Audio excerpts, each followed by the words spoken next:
Hey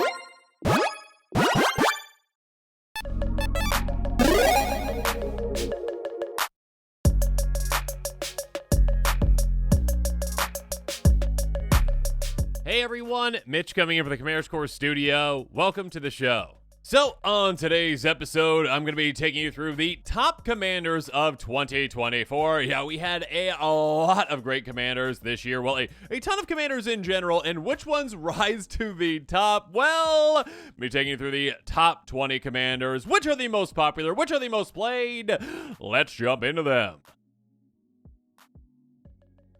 So we are going to start at the bottom of our list. We're going to do the top 20, and we're going to start off at 20, and we're going to go in sections of 5, meaning we're going to go 20 to 16, 15 to 11, etc., etc. Here we go.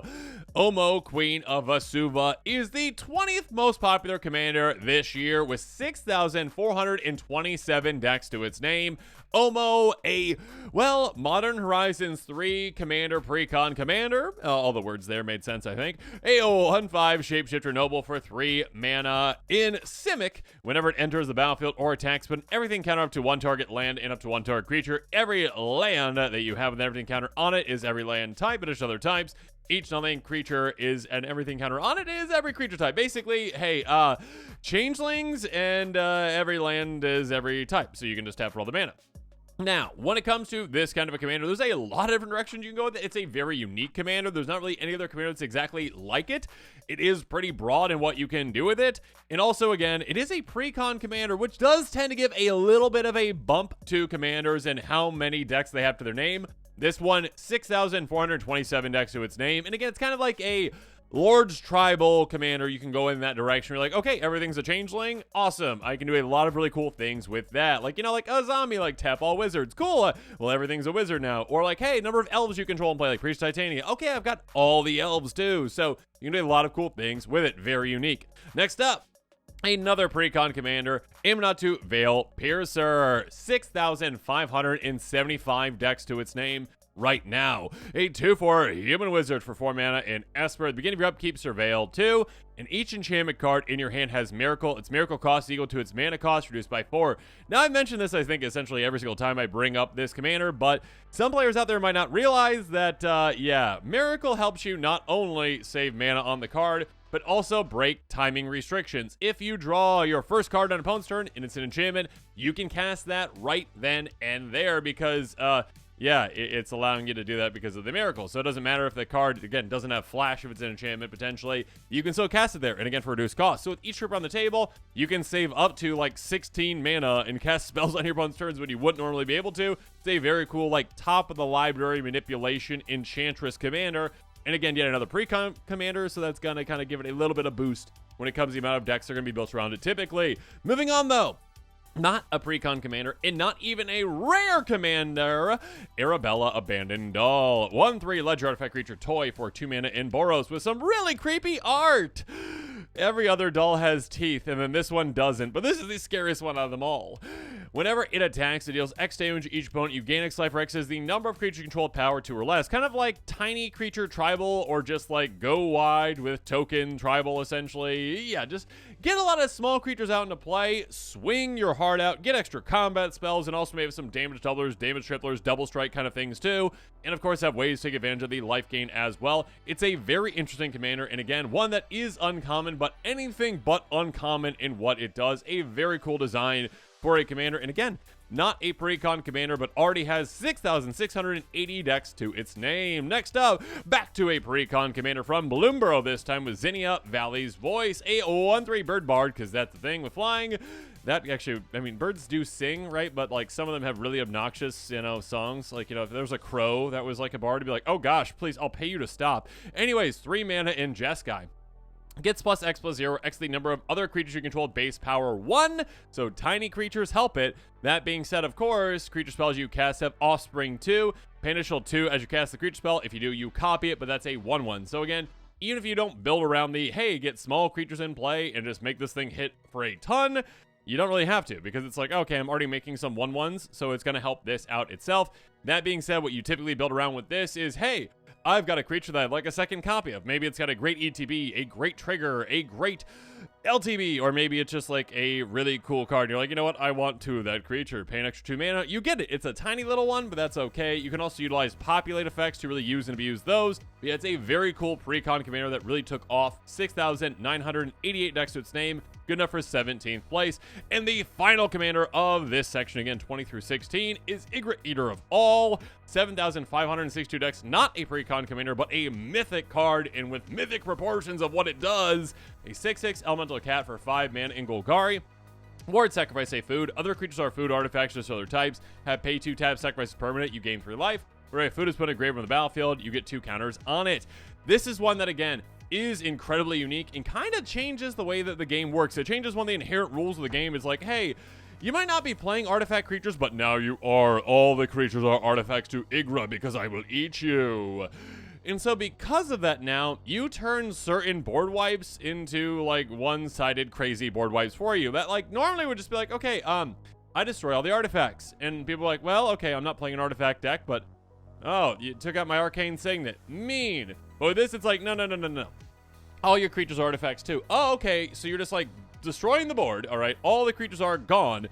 And essentially, all you need is what, 15 additional power on this. So 8 creatures dying to get to 16 power, and it's a one-shot KO. So if there are 8 creatures on the board and you board wipe all the artifacts, you are taking out all the blockers, and all of a sudden you are swinging through to take out an opponent. Just very easy, very effective. Just like, oh, okay, cool. Yeah, I wiped that. And again, I am saying one-sided board wipes. Like, yeah, it takes out your creatures too if you're destroying all artifacts, because your other creatures are artifacts, not Ygritte, but the other one's artifacts too. That's okay. You probably have ways to take advantage of that as well. But yeah, it kind of changes the name of the game when it comes to what's good and what's effective when every single other creature is an artifact creature, and you can really take advantage of that, and your opponents are going to be in trouble with that as well. Moving on to 15th place. Again, in this section, we're going to go 15 down to 11, and we are jumping up on the number of decks up to 7,642 decks to its name with Judith, Carnage Connoisseur, a 3/4 human shaman for 5 mana in Rakdos. Whenever you cast an instant or sorcery spell, you choose one. Gains Death Touch and Lifelink, or create a 2/2 red imp creature token with, when this creature dies, deals 2 damage to each opponent. Now, the second of these is definitely one you want to build around. Not at all. No. I mean, it is nice to have that as an option, but hey, you got plenty of like little 1 mana spells that are like, hey, ping all your opponent's creatures for 1. And typically those would be completely garbage in Commander, and you would never use them because it's like, wow, I really hope my opponents have really tiny creatures, and if they don't, this does absolutely nothing. But in this case, it's like, oh, I ping all my opponent's creatures for 1, I spent 1 mana to do that, and they all go away because of Death Touch. It just takes 1 little ping of damage, and they're all gone. Oh, and by the way, I gain that much life to the number of creatures that I hit. So again, I would be gaining, say, I don't know, 20 life by just casting a 1 mana spell and taking out my opponent's armies. Again, this basically turns so many spells into one-sided board wipes. Yeah, this commander can be pretty brutal and disgusting and mean, and yeah, it is very, very powerful. 7,642 decks to its name. Bumping up, though, and the numbers get pretty crazy. Starting now. 8,456 decks to its name, going up nearly 1,000 decks right there. We got Bellow, Bard of the Brambles. Lots of bees there. 3/3 Raccoon, Bard, another bee. For 3 mana in Gruul. During your turn, each non-equipment, artifact, and non-aura enchantment you control of mana value 4 or greater is a 4/4 elemental creature to other types, has indestructible haste. When this creature deals combat damage to a player, draw a card. This is yet another pre-con commander, and one that, again, goes about things in a pretty unique way. Basically, chuck a bunch of non-equipment, non-auras, enchantments, and artifacts into play. Chuck them all into play and say, you know what?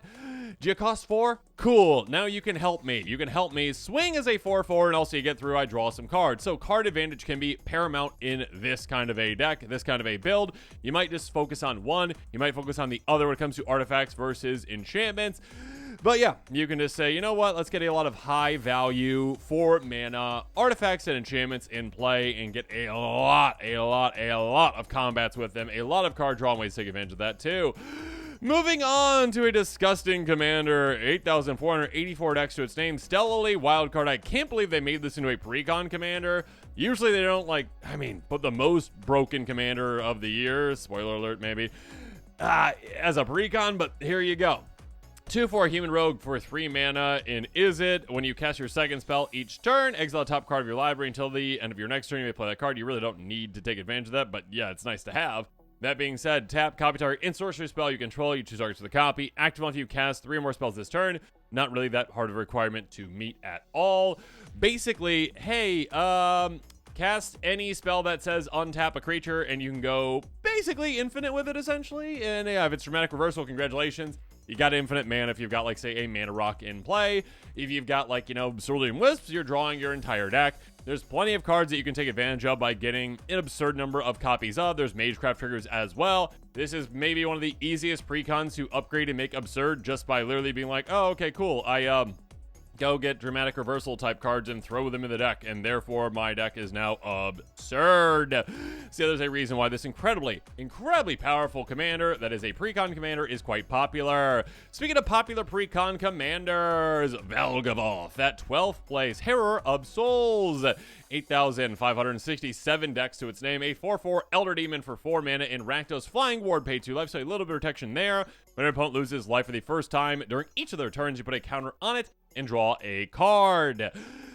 Basically, you get out some group sluggy type of effects, some ways to ensure that you are making opponents lose life on their turn, and all of a sudden you're like, okay, with each trip on the table, I get 3 counters on this, which is quite nice. It turns into a 3-shot KO, eventually a 2, and maybe even a 1. Very easily with a double strike type effect, you can get to a 1-shot KO with this, and again, it has flying, so some evasion there, but also, I'm going to draw 3 cards with each trip on the table, as long as I just have, like, 1 Sulfuric Vortex type card in play, essentially. Yeah, you can get a lot of value out of this card. And then finally, out of our 15 through 11, at 11th place, Flubs the Fool. I love seeing this all the way up here. 8,645 decks to its name. Probably, in my opinion, the most unique commander from the entire year, in that you usually don't see commanders like this, and I am so happy to see it, and I'm so happy to see commander players incredibly excited about this one. A 0/5 Frog Scout for 3 mana in Teamer. Pledge to land on each of your turns. Whenever you play a land or cast a spell, draw a card if you've got no cards in hand. Otherwise, discard a card. Essentially, your goal is to not have a hand, which is the opposite of most commander decks out there, where you're like, I want to draw all the cards and have a 30-card hand and Reliquary Tower in play, and I'm just going to sit here and you play something, and I'm going to search through my 30 cards and like, do I have something for that? One moment. I do. Counterspell. Okay. No, this one is like, you know what? We are playing on the edge. We are living on the edge. And all of a sudden, I'm playing extra lands. Great. But also, I'm hoping I don't have a hand. So then I can draw 2 cards instead of, well, none. Because I have the discard. So yeah, being able to just have like some free discard outlets in play to like go down to not have a hand and then draw back out to have a hand and then go down to have a hand. You can do some really cool, really unique things with this commander. And I'm excited that a lot of players are excited about it as well. Again, 8,645 decks to its name. But now we are in the top 10, and at number 10, yet another precon commander with Ms. Bumbleflower. 8,747 decks to its name, and I don't trust any of them. None of you out there. I don't trust any of you with a Ms. Bumbleflower deck. You cannot convince me that you're not trying to combo, because Ms. Bumbleflower decks are trying to combo. That's what they're trying to do. A 1/5 Rabid Citizen with Vigilance for 4 mana in Ban. Whenever you cast a spell, target opponent draws a card, put a counter on target creature, it gains flying until turn. If it's the second time its ability to resolve this turn, you draw 2 cards. Here's the thing. It presents itself as Group Hug. It's not going to be Group Hug. It's a combo deck. It's like, hey, I'm just here with some brownies. I'm here to help everyone. Or those cupcakes. I don't know. Cupcakes, donuts, whatever they are, right? I'm just here to help everyone. Here, you have a card. You have a card. You have a card. And then all of a sudden, I'm casting a spell an infinite number of times, and I am forcing you all to draw all your decks. Because again, the main thing about this commander versus, say, a Feldergriff is that Feldergriff would be built in that way, most likely, where it's like, I'm going to mill all of my opponents out. I'm going to force them to draw their entire decks. But there's a may clause in that one. It's like an opponent may draw the card for the Feldergriff effect. This one is Feldergriff minus that, limitation. This is, hey, when you cast a spell, an opponent has to draw a card. They must draw that card. So again, early on, if you have this out, you're like, hey, I'm just being friendly. Let's make a deal. I'll give you a card. You're welcome. Ha ha ha ha. Ha ha ha ha. Oh, by the way, I was digging down into my deck because I was drawing 2 cards each turn, and all of a sudden I filled my hand, and now I've got this weird random combo of 2 cards I can cast an infinite amount of times, and all of a sudden you all lose. So again, 8,746 decks to its name, 10th place from the year. Don't trust Ms. Bumbleflower ever. Moving on, Ezio Auditore de Firenze. I probably said that completely wrong. I don't play Assassin's Creed. A 3/2 human assassin with mana is for 2 mana in black, but it is a 5-color commander. Assassin spells you cast have free running, black, which means you can cast it for its free running cost, or if you dealt damage to a player, that assassin or commander. Basically, hey, you hit with an assassin or like your commander, you're casting things for free. Not free, for 2 mana. When it deals combat to a player, you may pay Wooburg if that player has 10 or less life. When you do, that player loses the game. Basically, it's a 5-color commander that can cheat things into play. Again, you definitely can go Assassin Tribal with it, or you can just cheat giant things into play. I mean, not giant things, but giant assassins into play. If you've got, like, you know, Maskwood Nexus type effects, you can go in that direction. But yeah, it's basically like, hey, if I can get you down to a very low amount, I mean, 10 or less, yeah, that's like a fourth of your life. If I can get you there, this is just a finisher for you as well. Next up, Caesar Legion's Emperor, a Fallout commander, 4/4 human soldier for 4 mana in Mardu. Whenever you attack, you may sacrifice another creature. When you do, choose 2. Create 2 1/1 red and white soldier creature tokens with haste that are tapped and attacking. You draw a card, you lose 1 life, or deals damage equal to the number of creatures tokens you control to target opponent. This is a go-wide strategy commander that also can benefit from sacrificing creatures too. Some edict effect kind of like benefits, like, oh, I sacrifice this creature and I get value out of it. You also can, deal a lot of damage with this by just going wide and just swinging and sacrificing something, and maybe having some life gain effects, some life link, maybe having some damage doubling, damage tripling, etc., etc. A lot of different directions you can go with that. Speaking of which, 9,681 decks to its name. Good enough for 7th place. We've got Balin the Haymaker, and this one is throwing haymakers. A 4/3 rabbit warrior for 3 mana in Naya. Tap 2 untap tokens you control at 1 mana of any color. Tap 3 untap tokens you control, draw a card. Tap 4 untap tokens you control, 3 counters on it. It gains trample on a turn. When it comes to things that you want to do in a game of Commander, typically, and I do say typically because, again, I talked about Flubs the Fool earlier, and it's like, I don't want to have a hand. This one is like, hey, ramp and card advantage, and it gives you both all in one, on top of it being potentially a finisher for you for that last part too. But yeah, again, go wide with literally any kinds of tokens. It doesn't matter what token they are. Again, it can be a creature token, it can be a food token, blood token, treasure token, whatever it is. Utilize them for mana, utilize them to draw cards. At a certain point, you're kind of self-sufficient and just can, like, weirdly storm off with tokens of this, because you're like, okay, I play a spell that makes a bunch of tokens. Awesome. I tap those tokens for mana. I cast this, like, untap effect for my creatures. So my creature tokens untap, and I can tap them again for mana. Again, Summoning Sickness doesn't matter for them because the effect is actually on Balin. It doesn't, like, grant the effect to those creature tokens, okay? So then you do that. You draw more cards, and then you draw more cards, and then you put the more tokens in play, and then you untap them again with another spell. So yeah, it's like, you can just do some pretty obscene things with this. There's a reason why this is so popular. It is so incredibly good. 9,681 decks to its name, but not quite as many decks as Obeka, Splitter of Seconds. Yeah, this one made a big splash right away. Good enough for 6th place. 10,333 decks. The first commander on this list that is above 10,000 decks. And yes, I know too, when it comes to, like, the most popular decks at the end of the year, sure, the ones that came out early in the year do have a little bit of a benefit, right? Because they have more time. That being said, still, it's very impressive. 2/5 Ogre Warlock for 4 mana in Grixis Menace. Deals combination to a player, you get that many additional upkeep steps out of this phase.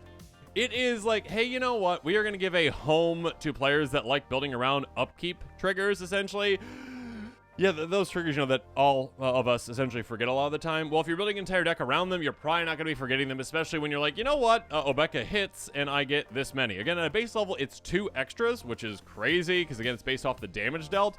If you pump Obeka, it can be absurd. You're like, yeah, I get extra, like, 10 upkeep triggers. Yay, from all these upkeep things I have in play. So, again, it's giving a home to a new type of strategy. And, yeah, those types of commanders, again, when they're built well, when they're designed well, they definitely can make a huge impact and be quite popular. Next up, we are into the top 5, and at number 5, with 10,497 next to its name, the Necro Bloom, a 2/7 plant for 4 mana. Whenever a land enters the battlefield under your control, create a 0/1 green plant creature token. If you control 7 or more lands with different names, create a 2/2 black zombie creature token instead. Land cards in your graveyard have Dredge 2. This is a commander that's like, hey, it's got landfall. There's already just going to be a home for that with a lot of people who are like, I like landfall. I like getting lands into play. And this one being green, black, and white. That's not typically what your landfall colors are, so there's different, like, synergies you can use with that too. And of course, giving all your lands dredge too adds a different aspect to it, where it's like, oh hey, I mean, outside of Get Rog combo, which yeah, you can do that with this obviously, but yeah, outside of that, it gives a different aspect to it, where it's like you can pretty much always ensure that you're going to have a land drop on each of your turns essentially, which is quite nice for you, while also taking advantage of some like getting things in the graveyard, milling things, and yeah, there's some things like that. Being able to essentially make a bunch of plants or very easily make a bunch of zombies. Again, it's just 7 number lands with different names. Here's the thing. If you're just, a bunch of rampant growth type effects and you're tutoring for lands, basics, I should say, yeah, you can already get like 6 out of the 7 there, because you're like, okay, I go get a forest. I go get a swamp. I go get a plains. Oh, I also go get a snow-covered forest. I get a snow-covered swamp. I get a snow-covered plains. Yeah, you're nearly there right there. And I guess if you put a waste on the deck, you're all the way there. Cool, good for you. That being said, yeah, it's not hard to get there. And if you want to do some like zombie shenanigans with that, you can definitely do some zombie shenanigans and go zombie tribal with landfall and some weird things. Again, you've got access to a lot of great colors, some really fun things you can do with this one. Next up, Mr. House President and CEO, another Fallout commander that is quite popular. 11,261 decks to its name, good enough for 4th place this year. A 0/4 legendary artifact creature human for 3 mana in Mardu. Whenever you roll a 4 or higher, create a 3/3 colorless robot artifact creature token. If you roll a 6 or higher instead, create that token a treasure token. Pay 4 tap, roll a 6-sided die plus additional 6-sided die for each mana from treasure spends against this ability. Yeah, dice rolling mixed with treasures. Treasures are already a very popular type strategy in Commander, and again, giving you that ability to be like, oh, dice rolling here, dice rolling there, dice rolling everywhere. There's apparently an audience for that. People who really like to play with that, obviously. 11,261 decks to its name. And of course, there's an audience for, Ulalek Fused Atrocity, Eldrazi. You kind of knew that the Eldrazi commanders were going to be quite popular, especially when it's a 5-color Eldrazi commander that's not Morophon. Again, one that's actually an Eldrazi, not a changeling, which is like, hey, it's basically an Eldrazi. 2/5 Eldrazi with Devoid for a really weird color combination, basically colorless or Wooburg, and combination of that, essentially. When you cast Eldrazi spell, you may pay 2 colorless. If you do, copy all spells you control, then copy all their triggered abilities you control. Activate and triggered, I should say. Choose targets for the copies. So basically, hey, double up your Eldrazi in Eldrazi effects. That's quite good. And of course, finally, a home for 5-color Eldrazi that is an Eldrazi commander itself, and not, again, just more a fun placeholder, commander for Eldrazi decks that wants to utilize all the Eldrazi's that have a devoid and that are outside of colorless when it comes to actually, building the deck themselves. So yeah, players of Eldrazi. Who knew? 11,484 decks going for 3rd place. Next up, players also love elves, and I guess wolves too. 2nd place, 12,296 decks to its name. Voya, I can never remember how to say that. Draws the Conclave, a 5/5 wolf for 5 mana, and Naya, Vigilance Trample, Ward 3. Wizards, it didn't need Ward 3! When it attacks, put X counters on each creature you control, or X number of elves you control, draw a card for each wolf you control. Thank goodness that wasn't reversed, where it's like, hey, draw cards based on the elves. It's like, oh gosh, okay, that's an absurd amount. But yeah, still, an incredibly powerful thing where, again, you've got wolves, which are getting more supported these days, but aren't all that supported. Elves, which might be the most supported tribe out there of all time. So you flood the board very quickly, very early with a ton of elves. You use them to ramp, etc., etc., etc. You get this out, you start swinging, you start pumping your entire team. You got other elves in play, other wolves in play, and you are also drawing a bunch of cards. You probably have some extra combat spells, and again, your commander is protected. It also can be a very easy win condition because those counters get on it too, and it's got trample and vigilance. Yeah, there's a lot going on here, and again, just at a base level, if you've got a commander that's like, give you a good amount of colors in elves and going about elves in a different way with like wolves adjacent, then yeah, you're going to be a popular commander. But the number 1 commander from this year is the Wise Mothman with 13,570 decks to its name. Good enough for 1st place. A 3/3 insect mutant with flying for 4 mana in Sultai from the Fallout set. When it enters or the battlefield or attacks, each player gets a rad counter. When 1 or more non-land cards are milled, put a counter on each of up to X creatures X the number of non-land cards that milled this way.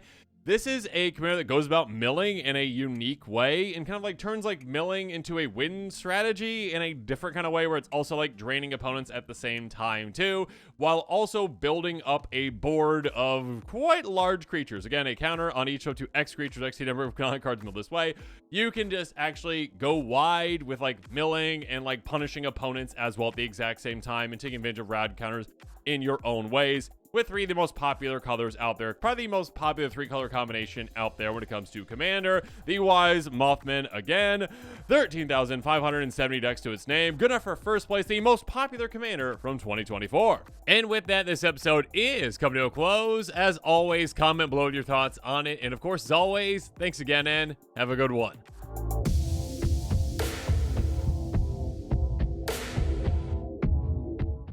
This show and episodes like this one are possible thanks to viewers like you. If you're looking for an easy way to help support this show, make sure that you like, share, and subscribe. Also, hit that bell notification icon so you don't miss any new episodes. You can also go check out our playmats and other merchandise at thecommandersquarters.com. Another easy way to support this show is with our TCG player affiliate links. So whether you're buying a deck or individual cards, you can use this general link right here or one in the description. And the final way that you can support this show is by supporting us directly by becoming a patron. There are many benefits to being a patron, and I truly couldn't do this without all of their support.